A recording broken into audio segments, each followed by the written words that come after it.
ओम श्री परमात्मने नमः। ओम नमो भगवते वासुदेवाय। श्रीमद् भागवतम महापुराण द्वितीय स्कंद अध्याय 8वां। राजा परीक्षित के विभिन्न प्रश्न। राजा परीक्षित ने कहा कि भगवान, आप वेद वेत्ताओं में श्रेष्ठ हैं। मैं आपसे यह जानना चाहता हूँ कि जब ब्रह्मा जी ने निर्गुण भगवान के गुणों का वर्णन करने के लिए नारद जी को आदेश दिया, तब उन्होंने किन किन को किस रूप में उपदेश दिया। एक तो अचिंत्य शक्तियों के आश्रय भगवान की कथाएं ही लोगों का परम मंगल करने वाली हैं। दूसरे देवर्षि नारद का सबको भगवत दर्शन कराने का स्वभाव है।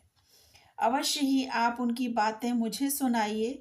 महाभाग्यवान शुकदेव जी, आप मुझे ऐसा उपदेश कीजिए कि मैं अपने आसक्ति रहित मन को सर्वात्मा भगवान श्री कृष्ण में तन्मय करके अपना शरीर छोड़ सकूं। जो लोग उनकी लीलाओं का श्रद्धा के साथ नित्य श्रवण और कथन करते हैं, उनके हृदय में थोड़े ही समय में भगवान प्रकट हो जाते हैं।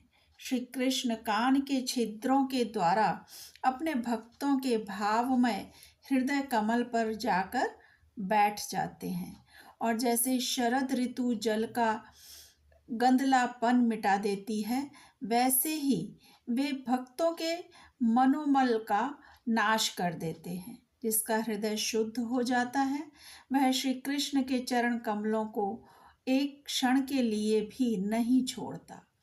जैसे मार्ग के समस्त क्लेशों से छूटकर घर आया हुआ पथिक अपने घर को नहीं छोड़ता। भगवान, जीव का पंचभूतों के साथ कोई संबंध नहीं है, फिर भी इसका शरीर पंचभूतों से ही बनता है। तो क्या स्वभाव से ही ऐसा होता है, अथवा किसी कारणवश? आप इस बात का मर्म पूर्ण रीति से जानते हैं। आपने बतलाया कि भगवान की नाभि से वह कमल प्रकट हुआ जिसमें लोकों की रचना हुई।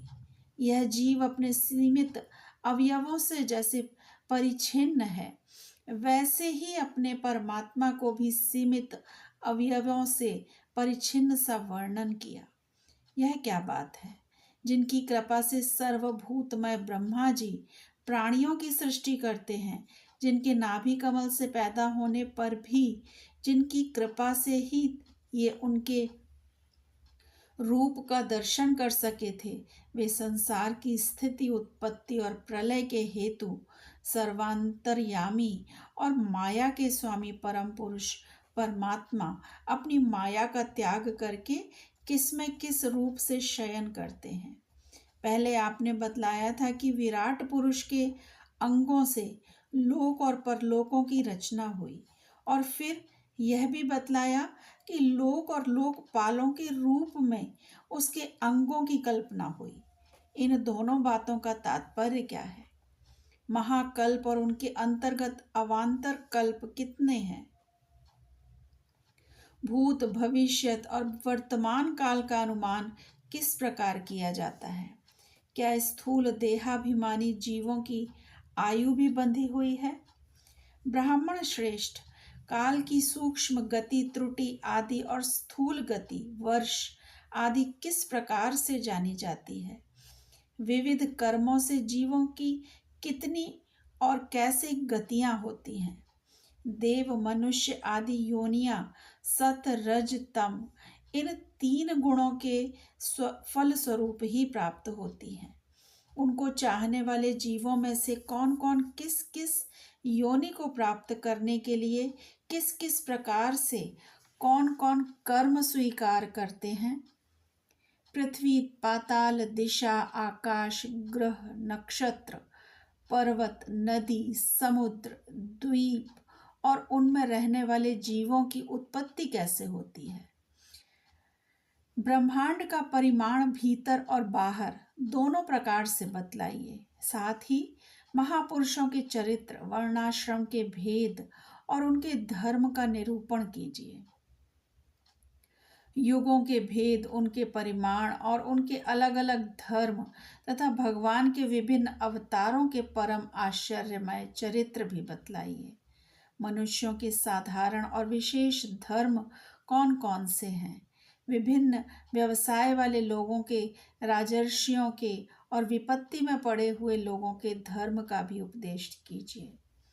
तत्वों की संख्या कितनी है, उनके स्वरूप और लक्षण क्या है, भगवान की आराधना और अध्यात्म योग की विधि क्या है, योगेश्वरों को क्या क्या ऐश्वर्य प्राप्त होते हैं तथा अंत में उन्हें कौन सी गति मिलती है, योगियों का लिंग शरीर किस प्रकार भंग होता है, वेद, उपवेद, धर्मशास्त्र, इतिहास और पुराणों का स्वरूप एवं तात्पर्य क्या है, समस्त प्राणियों की उत्पत्ति, स्थिति और प्रलय कैसे होता है, बावली कुआं, खुदवाना आदि स्मार्त यज्ञादि वैदिक एवं काम में कर्मों की तथा अर्थ, धर्म, काम के साधनों की विधि क्या है, प्रलय के समय जो जीव प्रकृति में लीन रहते हैं उनकी उत्पत्ति कैसे होती है, पाखंड की उत्पत्ति कैसे होती है,